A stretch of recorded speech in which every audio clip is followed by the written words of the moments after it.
E eu quero continuar falando sobre isso, né? De construirmos uma vida, né, com segurança. Não é o segurança que você contrata para botar na porta da sua casa, da sua empresa, a cerca elétrica, né? Não é o alarme que você põe aqui, o alarme que você põe ali, mas é uma segurança baseada em fundamentos. É uma segurança baseada em valores, em princípios.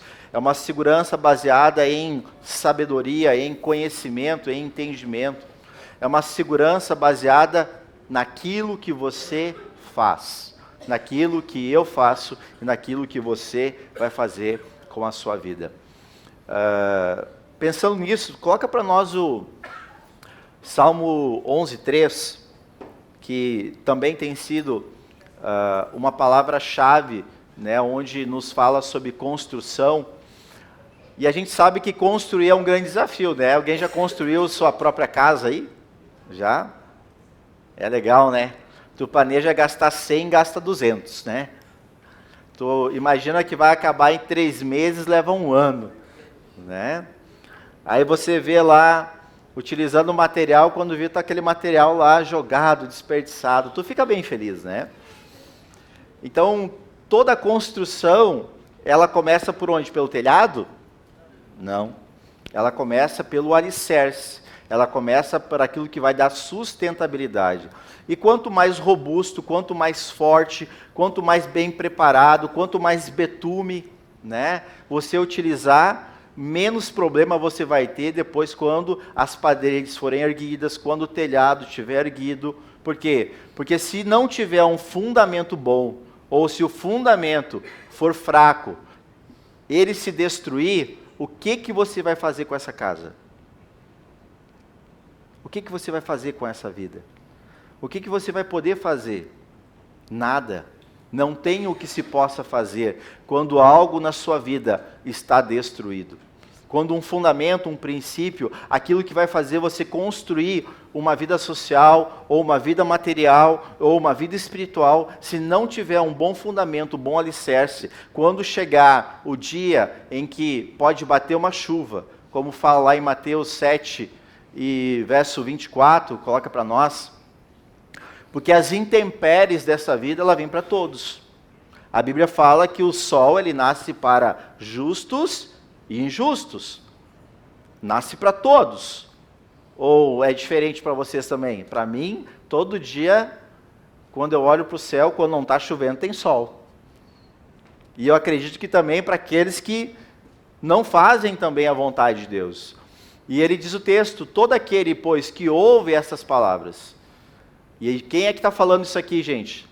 Quem é que falou essas palavras aqui? Jesus Cristo. Não foi qualquer um, foi o Senhor e Salvador, foi o Filho de Deus. E ele diz, quem ouve essas minhas palavras, e quem também ouve e as pratica, será comparado a um homem prudente, que edifica a sua casa sobre a rocha, sobre um fundamento. E isso que ele está dizendo aqui, queridos, é o que muitas vezes acontece na nossa vida. Nós somos tão bons, muitas vezes, em ter disposição de ouvir, mas somos péssimos em fazer aquilo que ouvimos. Quer ver? Eu vou falar uma coisa para você aqui. Tem casais aqui hoje? Tem ou não tem? Amém, glória a Deus, que bom, né, irmão? O irmão já está casado bem. Né? A irmã que fica feliz. Quando tem DR, você ouve muita coisa, sim ou não? Os maridos que o digam, né? E quando termina a DR, faz tudo que ouviu. Senão não precisava vir na igreja, né? Estava tudo no céu. Você já tinha levado tudo. Né? Que nem Enoque. Andou com Deus e Deus, esse é bom demais, lá vamos logo. Então, a pessoa que é prudente, ela ouve e ela faz. Ela não simplesmente somente concorda para se livrar. Tá bom, entendi. Né? Não, ela ouve, ela alinha e ela vai lá e faz. Por quê? Porque ela entendeu que ela, colocando a vida dela sobre essa rocha, sobre esse acordo, sobre esse alinhamento, sobre esse fundamento que foi estabelecido, a vida dela agora vai dar certo. A vida dela agora tem sustentabilidade. Porque não vai ser qualquer coisa que vai fazer agora com que a casa dela entre em ruína. Porque o texto continua dizendo assim, ó. E caiu a chuva, transbordaram os rios, sopraram os ventos, e deram com ímpeto contra aquela casa, que não caiu. Por quê? Porque ela fora edificada sobre a rocha. E olha como é interessante os detalhes da palavra. Eu gostaria muito, quando você ler a Bíblia, você se atente para as palavras que a Bíblia diz. Com que força foi que bateu essa tempestade na casa? Ímpeto. Não foi qualquer chuvinha. Não foi uma brisa. Não foi um sereno. Não. Veio com força. Sabe aqueles dias assim, fecha tudo. Me lembro da minha vizinha, vizinha da minha mãe, que quando dava aquelas tempestades, ela logo corria, pegava um machado e fincava na madeira. Para que isso? Não, é porque é uma mandinga. Para passar logo o temporal. Não faça isso, amém? Só ora a Deus, amém? Nada de machado, em nome de Jesus. Porque quem põe o machado é o Senhor. Quem não pratica a palavra. Mas a gente todos aqui praticamos, amém? Glória a Deus. Então, queridos, se nós queremos viver uma vida com mais segurança, nós precisamos entender que a maior e melhor segurança que eu e você podemos ter na nossa vida é o Senhor. E isso o salmista Davi, ele falou lá no Salmo 127. Olha o que ele diz lá. Se o Senhor, ele não edificar a casa, em vão trabalham todos que nessa casa trabalham. Em vão todo o trabalho. Todos aqueles que todo dia acordam cedo, trabalham, em vão todo o trabalho. Se o Senhor não guardar a cidade, se ele não for o teu segurança, né, a tua proteção, em vão é você contratar qualquer tipo de serviço de segurança. Então, Deus ele deixa muito claro para nós que a única maneira de nós vivermos e construirmos uma vida com paz, com alegria, com prosperidade, com segurança, com esperança, é através do Senhor. É através do Senhor. Só que por vezes a gente coloca Deus num segundo plano na nossa vida. E não é isso que Ele quer. Lá no Salmo 126, a partir do verso 1, esse salmo é um salmo muito querido, eu gosto muito desse salmo. Aqui mostra a realidade de famílias, de pessoas, de homens e mulheres como eu e você, que por um bom tempo da sua vida, eles não deram ouvidos ao Senhor. E em vez de ficarem as suas vidas na segurança da mão de Deus, da poderosa mão de Deus, eles decidiram confiar no seu braço. Eles decidiram confiar em outros deuses. E aí então, eles, como diz o bom jogador de futebol, sofreu o pênalti. Né? Eles foram prejudicados. Mas por causa do quê? Por causa das próprias decisões que eles tomaram. E esse salmo, ele retrata aqui de um tempo, então, onde Deus, cumprindo os dias, Deus age de misericórdia com o seu povo. Salmo 126 fala do retorno do povo de Deus do cativeiro da Babilônia. E ele diz o seguinte: quando o Senhor ele restaurou a sorte de Sião, ficamos como quem sonha. Pare e pense um pouquinho. Tenta trazer à tua memória agora aqueles dias da tua vida quando você estava assim, ó, sonhando, sabe? Quando você estava com aquela coisa assim na sua cabeça, meu Deus, isso vai se realizar. Nossa, olha, eu estou vendo acontecer. Como que você fica quando você está vendo que um sonho seu está se realizando? Eu imagino, né, por exemplo, os irmãos ali, quando souberam que ficaram grávidos, na verdade a mulher fica grávida, né? O homem não fica nada, né? O homem só sabe que vai ser pai quando nasce, não é ou não é verdade, irmão? É, quando a criança nasce que o cara, né, percebe, ai, agora eu sou pai. Daí, nossa, eu passei quase uma semana chorando quando nasceu a minha primeira filha, Sofia. Eu fiquei apavorado, né? Fiquei apavorado. Mas enfim, né, cada um com seus problemas, enfim. Quando a gente, né, tem um sonho realizado, imagino, né, a Fernanda chegando em casa, né, fez aquele teste, foi de farmácia, Fernanda? De farmácia, né, louco para enganar, né, o marido, né, que teste de farmácia às vezes dá ruim, né, mas fez aquele teste, chega em casa, tem mulher que é mais preparada, né, ela já monta um kit, faz um negocinho, faz toda uma surpresa. Foi assim com vocês, não? Foi assim, olha, viu? Né, e aí ela fica realizada. E aí quando vai entregar a notícia para o marido, imagina que o marido vai ficar igual também, não vai? Bah, aí é brabo. Mas enfim, né? A gente fica como quem sonha. E o povo de Deus estava assim, feliz, faceiro, porque estava o quê? Vendo o sonho se realizar. Qual o sonho? Deixar de ser escravo. Deixar de ser escravo. Pare um pouquinho. Você já pensou e sonhou em deixar de ser escravo algum dia na vida? Talvez nunca, né? Porque nunca imaginou que talvez fosse escravo de alguma coisa. Talvez nunca você imaginou na sua vida que talvez seria ou possa até ser ainda hoje escravo de alguma coisa. Mas vamos continuar o texto? Então, a nossa boca se encheu de riso, e a nossa língua de júbilo. Então, entre as nações se dizia, grandes coisas o Senhor, Ele tem feito por eles. Olha isso, gente. Até as outras pessoas, até outras nações, reconhecem que é Deus que está fazendo e operando milagres do seu povo. Enquanto que muitas vezes o próprio povo não reconhece o seu Deus. E ele continua dizendo,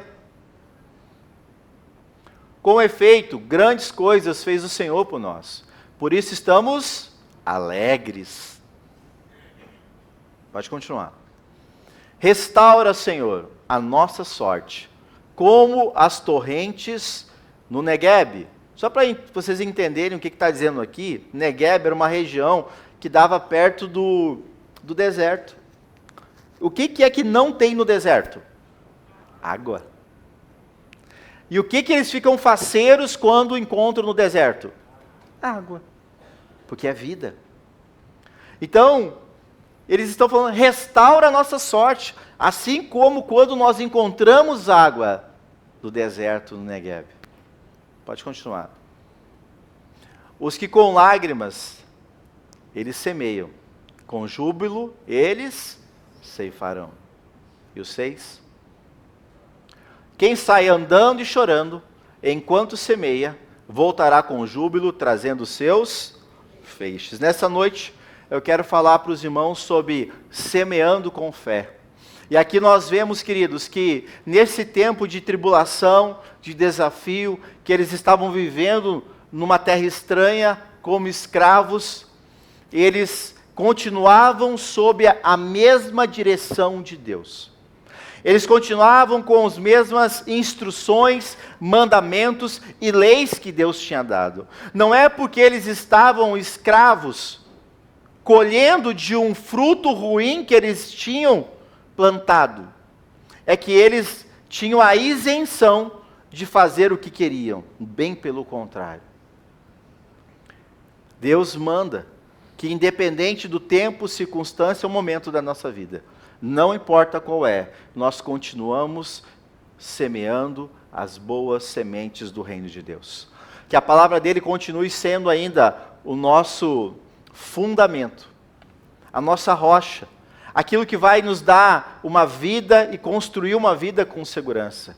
Que Deus continue sendo o Senhor na nossa vida, que independente onde estivermos, as pessoas vão reconhecer, olha, Deus é com aquela pessoa. Nossa, olha como pode acontecer na vida dele. Por quê? Porque independente do lugar, circunstância ou momento da nossa vida, as leis de Deus, elas continuam valendo para as nossas vidas. Não importa. Não importa se você está passando pelo dia mal. Princípio, fundamento não muda. Não importa se você está feliz, está com o dinheiro no bolso. Princípio, fundamento, verdade não muda. E isso é o que dá a segurança para aqueles que confiam no Senhor. Amém? Amém. Mesmo no cativeiro, eles deveriam continuar semeando, queridos. Mesmo ali, eles deveriam continuar seguindo a lei de Deus. Então, não importa o que você está passando, a condição que você está passando, não negocie os princípios do reino de Deus por propostas deste mundo. Não negocie. Porque por mais que você não veja hoje o fruto, e não vai ver talvez, um dia ele vai aparecer. Né? Uma criança não leva 9 meses para aparecer? Mas quando você percebe, ela já nasceu. E aí começa, né? As noites intermináveis, as fraldas caras, né? Mas o pai e a mãe feliz, né? Com a boca na orelha. Amém?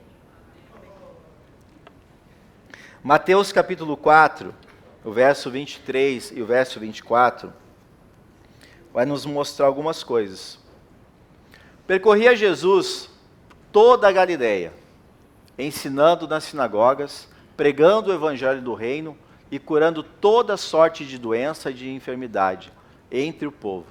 E a sua fama correu por toda a Síria. Trouxeram-lhe, então, todos os doentes, acometidos de várias enfermidades e tormentos, endemoniados, lunáticos e paralíticos, e ele os curou. É através da semente, queridos, que nós colhemos os frutos. E como é que nós recebemos essa semente? Jesus, ele mostra ali e ele dá o exemplo. Como é que foi que Jesus começou o seu ministério? Ensinando nas sinagogas, pregando o evangelho do reino de Deus. O ensino, ou o aprendizado, ou o conhecimento é que vai nos ajudar a construir um fundamento firme, sólido e duradouro. E que vai nos dar segurança. Porque amanhã, quando você tiver necessidade, e pode até ser que hoje o aprendizado que você está tendo não seja necessário para esse momento, mas algum dia vai ser. E é incrível isso, e eu vejo hoje na minha vida acontecendo. Teve um tempo da minha vida que eu me dediquei muito à leitura da Bíblia, ao conhecimento da palavra. E essas leituras, naquele momento, é interessante porque tornou muitas coisas claras para mim. Mas muitas dessas leituras, naquele momento, não trouxeram um resultado. Mas elas ficaram dentro do meu coração. E quando houve a necessidade, o que aconteceu? Eu tinha aquela ferramenta. Eu tinha aquele conhecimento. Eu tinha aonde me apegar. Eu tinha uma esperança. Eu tinha uma palavra de fé e uma palavra de confiança. Eu tinha um norte para onde eu deveria seguir. E muitas vezes a nossa vida também é assim. Talvez você venha no culto quarta, vem no culto domingo, ou vem só na quarta, ou vem só no domingo. E talvez você olhe e diga assim, mas parece que não acontece nada. Mas não vem um mês no culto para ver. Senão vai acontecer tudo errado. Porque quando a gente está trabalhando, quando a gente está fazendo as coisas, Parece que é tudo normal. E a vida é assim. Mas quando tu deixa de fazer, como é que fica? Mulheres, quando não limpa a casa, e tá lá as crianças, os maridos, não sei o quê, não sei o quê. Quando você não limpa a casa, resolve não limpar. Eu sei que vocês não fazem isso, amém? Parece que não. Mas resolve não fazer. Agora eu quero ver como é que fica a casa. Aham. Mas está todo dia fazendo, né? Arruma aqui, põe roupa no lugar, bota a toalha, não sei o que, não sei o que. Parece que não está fazendo nada, né? Mas está fazendo muita coisa.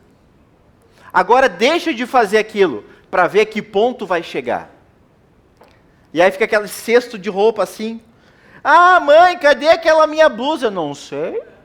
Dá uma procuradinha no cesto, né? Mãe, não achei o prato para comer. Pois é, tá na louça lá, talvez dá uma olhadinha na pia, tudo sujo.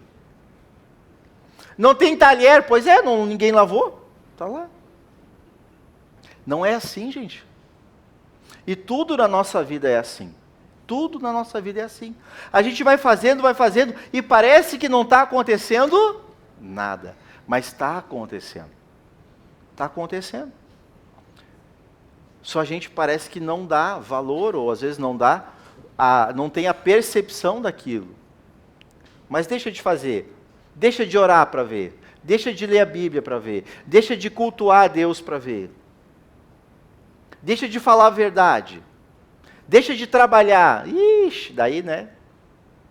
Para ver o que acontece. Não dá para parar.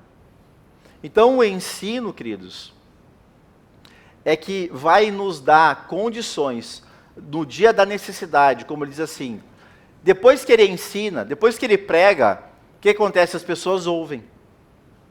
Algumas se arrependem dos seus pecados, algumas entendem o que tem que colocar, que fundamento não está no lugar, o que na vida tem que ajustar. Algumas entendem que não adianta mais chorar por isso, porque não adianta mais, está errado, não vale a pena. Alguns entendem que agora eu tenho que trabalhar. E cada um dentro da sua realidade, quando começa a ouvir a verdade, passa a entender a sua necessidade. E quando vai ajustando de acordo à verdade da palavra de Deus, a pessoa ela vai se libertando das coisas que iam trazendo medo para a vida dela. E ela vai começando a se sentir agora uma pessoa mais segura. Uma pessoa agora que tem orientação. Uma pessoa agora que tem direção. Uma pessoa agora que tem paz. E não tem mais medo de qualquer coisa. Por quê? Porque ela entendeu que tudo é através do ensino da palavra. Como a gente leu antes, se o Senhor ele não edificar a casa, é em vão tudo aquilo que a gente acaba fazendo. Então a semente, nesse caso, é o ensino da palavra. E o fruto é a realização das nossas necessidades. A gente viu ali que Jesus, depois de ensinar e pregar sobre a verdade, o que aconteceu? Ele então começou a curar as pessoas.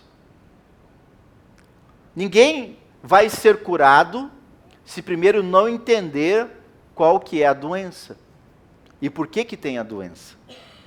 Você consegue entender isso? Por que nós vamos ao médico? Porque a gente está com uma dor. E quando nós nos deparamos com o médico, o que o médico faz?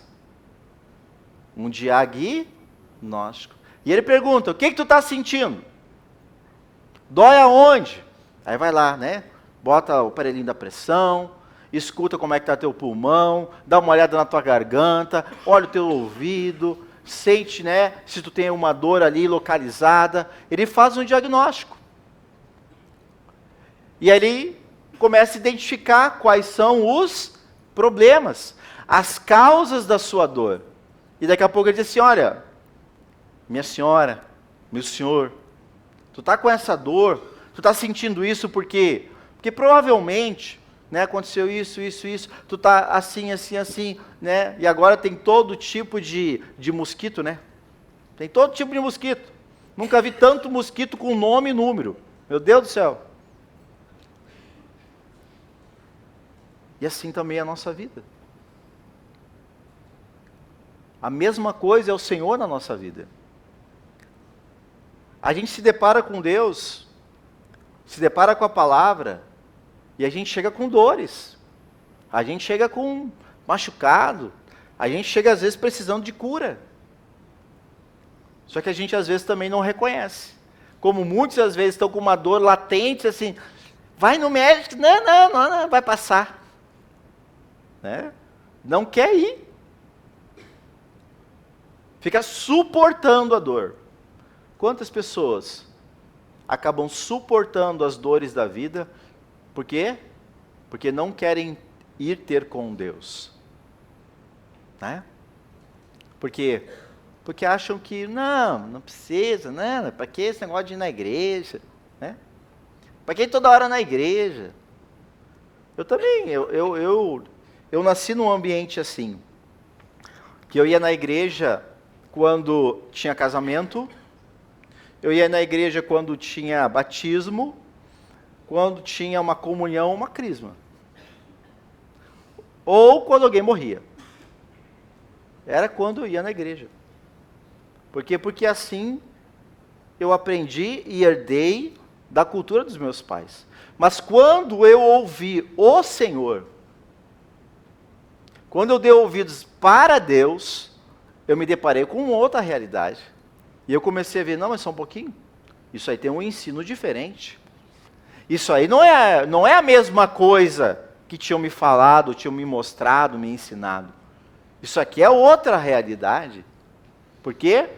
Porque é uma palavra que Jesus traz que nos ensina a viver uma vida cotidiana, uma vida ordinária, uma vida do dia a dia, uma vida de como lidar com as pessoas, uma vida de como lidar com o próprio Deus, uma vida de como lidar com a família, como lidar com os filhos, como lidar com o trabalho, como prosperarmos a nossa vida. E tudo isso, meus queridos, está aqui, nesse livro que provavelmente todos aqui têm dentro da sua casa. Mas talvez alguns, com ele aberto lá no Salmo 91, no Salmo 51, com as páginas já amarelas, né? E faz tanto tempo que nem abre mais. A palavra de Deus, ela é poderosa, a própria palavra diz, mas uma palavra aplicada. Agora, uma palavra em cima da mesa, ela não adianta de nada. E ela não muda a vida de ninguém. Amém? Existem 3 motivos porque nós devemos semear. Lá em 1 Coríntios capítulo 13, verso 13, até sugiro vocês lerem todo o capítulo 13 ali, porque esse capítulo 13 fala do que realmente é o verdadeiro amor. E ele termina o texto dizendo o seguinte: agora, pois, de tudo que ele ensina sobre o amor, ele diz que permanecem a fé, a esperança e o amor. Sendo que dos 3, o amor é o maior deles. Então, eu quero me atentar agora, nos últimos minutos que me restam, para falar a respeito disso. Existem 3 motivos que nós devemos aplicar a nossa vida a semear: pela esperança, pela fé e pelo amor. Lá em Romanos, no capítulo 15, verso 13, falando de esperança, diz assim: e o Deus da esperança, ele vos encha de todo o gozo e paz no vosso crer, para que sejais ricos de esperança no poder do Espírito Santo. Amém?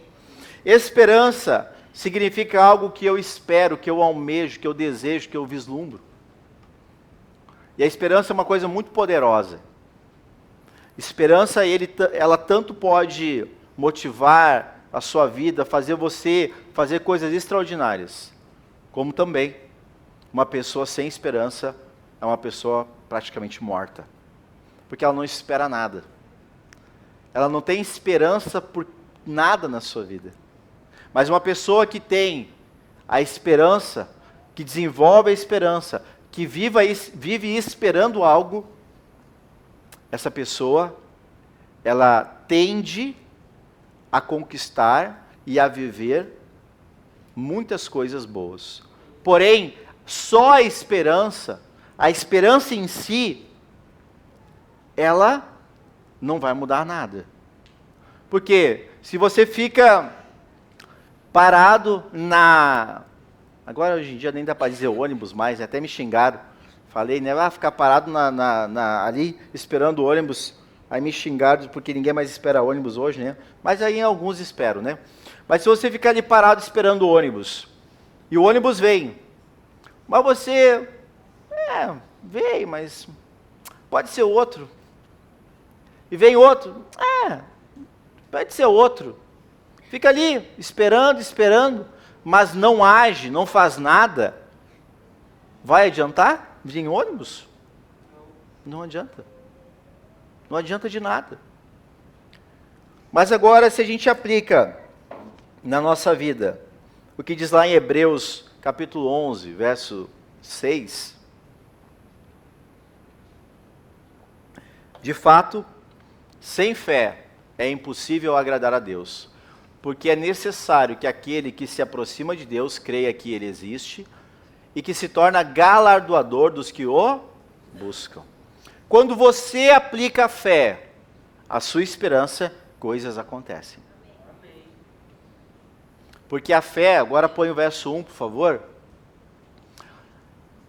E o autor da carta aos Hebreus diz que fé é a certeza de coisas que se esperam, a convicção de fatos que se não veem.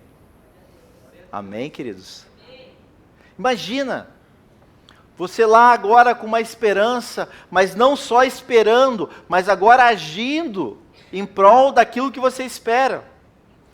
E tem muita gente que está ficando só esperando, e não está semeando nada. Por isso que não colhe na vida. Por isso que não vê resultado em muitas coisas na vida. Eu espero ficar rico, mas o que tu está fazendo? Eu estou esperando. Eu espero casar, e o que tu está fazendo? Estou esperando. Uma hora vem o príncipe cavalo branco. Né?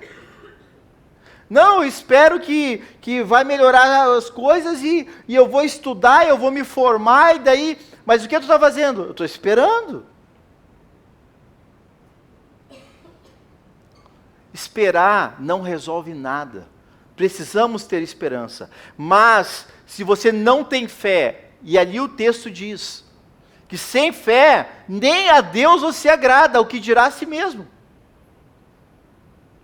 Por isso que você precisa aplicar aquilo que você espera, uma fé que tenha certeza, uma fé que tenha convicção. Não, eu espero, e porque eu espero, eu vou realizar, eu vou me movimentar, eu vou fazer, eu vou agir. Mas ele diz que, além da esperança e da fé, tem uma coisa que é mais poderosa ainda, que é o amor. E olha o que diz João 14, 21 sobre o amor.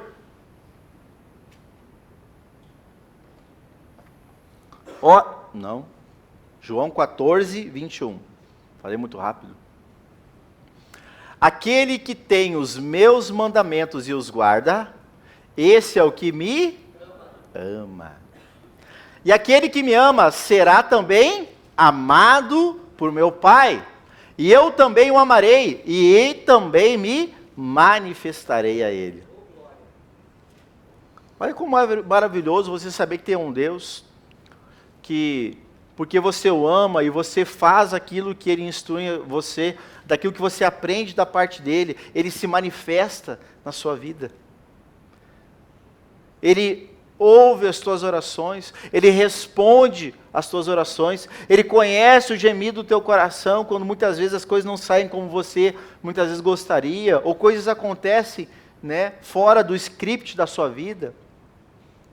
Deus, ele está conosco. O sol nasce para justo e injusto. O que ele quer dizer com isso? Que tanto para crente e não crente, e crente significa quem crer em Deus. Você crê em Deus? Então agora você é crente, amém? tanto para crente e não crente, tudo pode acontecer. E a grande diferença é que quando nós temos um Deus e confiamos nele, ele se manifesta àqueles que o amam e o obedecem, amém? E está junto, e está conosco. E essa é a grande diferença de nós semearmos com fé.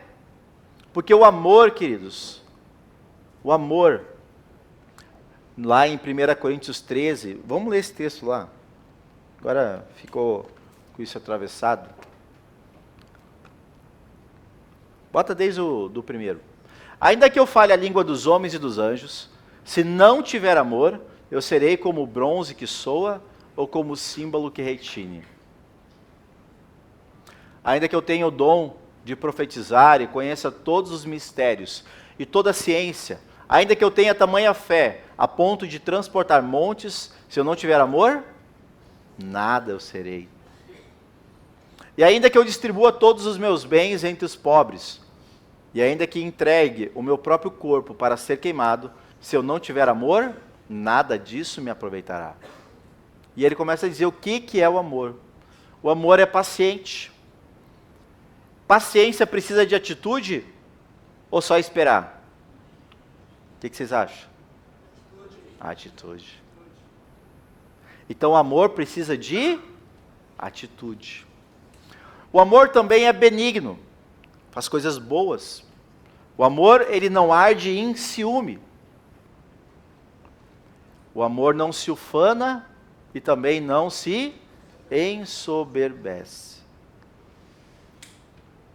Não se conduz de forma inconveniente. E também ele não procura somente os seus interesses. Não se exaspera. E também não se ressente do mal. Não se alegra com a injustiça, mas o amor regozija-se com a verdade. Tudo sofre. Quem ama, também sofre.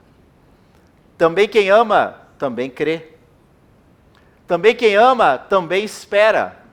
E também quem ama, também suporta. E o 8, o amor ele jamais ele acaba. Mas havendo profecias, desaparecerão. E havendo línguas, cessarão. Havendo ciência, passará. Até aqui tá bom.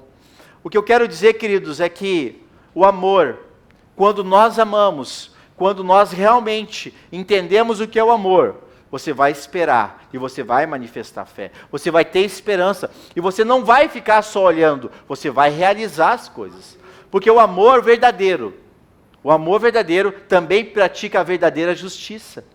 O amor verdadeiro, ele não mente, mas ele fala a verdade. Por isso que ele diz que restam esperança, fé e amor, mas o amor ele é maior de todos. Por quê? Porque o amor perdoa. Porque o amor também provoca cura. Porque o amor, ele não complica, mas ele simplifica. O amor, ele transforma para o bem e não para o mal. O amor é a verdade. O amor é a justiça de Deus aplicada sobre a nossa vida. Por isso que Jesus falou: aquele que me ama é aquele que obedece os meus mandamentos. Se você quer construir uma vida com mais segurança, querido, ame com o amor de Jesus.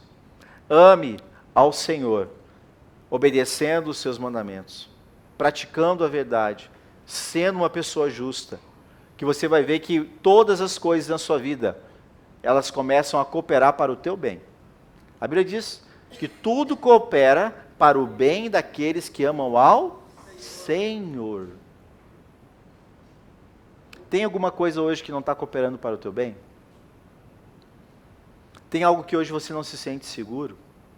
Tem alguma área da sua vida hoje que você não vê o bem acontecer? Tem alguma coisa hoje que você se sente desesperado e não sabe o que fazer? A primeira coisa a fazer é clamar ao Senhor por misericórdia. E eu quero encerrar com o texto de Apocalipse, no capítulo 2, que esse texto o Senhor me deu antes de nós começarmos o culto. Apocalipse capítulo 2, verso 2. E esse texto, queridos, ele é um texto onde ao mesmo tempo que o Senhor, ele elogia, mas o Senhor nos cobra. Porque ele diz assim, ó, para nós, para a igreja do Senhor, e atente para essas palavras, porque o livro de Apocalipse é um livro profético. O livro de Apocalipse é o livro dos últimos tempos. E ele diz, eu conheço a tua vida. Eu conheço a tua vida. Eu conheço teu coração. Eu conheço o teu passado. Eu conheço o teu presente. E também o teu futuro. Eu conheço tudo o que tu faz e tudo o que tu pensa. Eu conheço o teu coração. Eu conheço as tuas obras. Tanto o teu labor, como também a tua perseverança. E que você não pode suportar homens maus, ou seja, que você fique indignado, que você não compactua com aqueles que praticam a injustiça, e que puseste à prova os que a si mesmos se declaram apóstolos, e também não são, e os achaste mentirosos. Zelo também. A gente vê aqui também numa pessoa que tem zelo pelas coisas sagradas do Senhor. Mas no verso 3 ele traz uma instrução. E tens perseverança, e suportaste provas por causa do meu nome, e não te deixaste. Ele conhece, ele te conhece, ele me conhece.